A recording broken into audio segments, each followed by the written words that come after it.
미국은 남북 연락 채널 복원과 관련해 남북 대화와 교류를 지지한다며 환영의 뜻을 밝혔습니다. 남북이 관계 개선 발판을 마련하면서 바이든 정부 출범 이후에도 교착을 면치 못하고 있는 북미 관계에도 변화가 생길지 주목됩니다. 워싱턴 연결해 자세한 소식 들어봅니다. 이경희 특파원. 네, 미국 국무부는 남북 통신 연락선 복원에 환영의 뜻을 밝히고 긍정적인 조치라고 평가했습니다. 국무부 대변인은 남북 대화와 교류를 지지한다며 완전한 비핵화와 한반도의 항구적인 평화 정착을 위해서는 외교와 대화가 필수적이라는 입장을 밝혔습니다. 커트 캠벨 백악관 국가안보회의 인도태평양 조정관도 미국을 방문한 한미동맹재단 관계자들을 만난 뒤 통신선 복구 사실을 알고 있다며 지지한다고 말했습니다.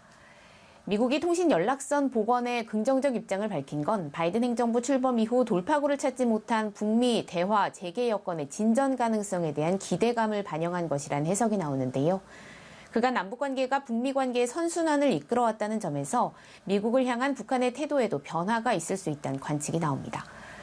그간 대북 정책 검토를 마친 바이든 정부가 북한에 접촉을 시도하며 대화를 촉구해왔지만 지금까지 북한은 이렇다 할 반응을 보이지 않아왔습니다.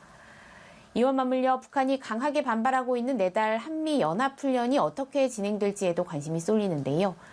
코로나19 재확산 등으로 조정 가능성이 거론되는 가운데 미 국방부 대변인은 병력 보호는 한미연합사령부의 최우선순위고 한미훈련은 한국 정부와 한국질병청의 코로나19 지침을 존중할 것이라고 밝혔습니다.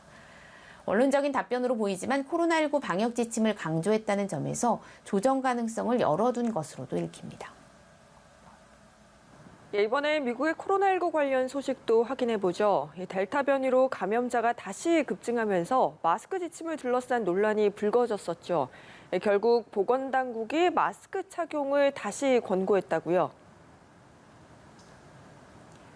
네, 미국 질병통제예방센터가 마스크 지침을 수정해 발표했습니다. 코로나19 감염률이 높은 지역에서는 백신 접종자도 실내에서 마스크를 쓸 것을 권고했는데요.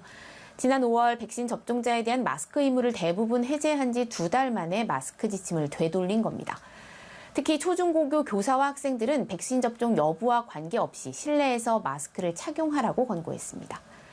지난주까지만 해도 마스크 지침을 바꿀 계획이 없다는 입장을 유지하던 CDC가 지침을 수정한 건 델타 변이 유행으로 백신 비접종자뿐만 아니라 백신 접종자들에 대한 돌파 감염도 늘고 있다는 점을 감안한 것으로 풀이됩니다. 현재 언론은 미 연방정부의 보건당국자들이 일부 백신 접종자들이 종전에 알려졌던 것보다 많은 수준의 바이러스를 다른 사람들에게 전파할 수 있다는 판단을 내렸다고 전했습니다. 이런 가운데 미국에서는 델타 변이가 확산하면서 하루 신규 확진자가 향후 4주에서 6주 이내에 지난 1월 수준인 20만 명대까지 늘어날 수 있다는 전망이 나왔는데요. 톰 프리든 전 미국 질병통제예방센터 국장은 CNN 인터뷰에서 델타 변이가 퍼지는 상황에서 백신 접종마저 난관에 봉착했다면서 미국의 코로나 확산 추이가 영국과 비슷하다면 하루 최대 20만 건의 신규 확진 사례를 보게 될 것이라고 말했습니다. 지금까지 워싱턴에서 전해드렸습니다.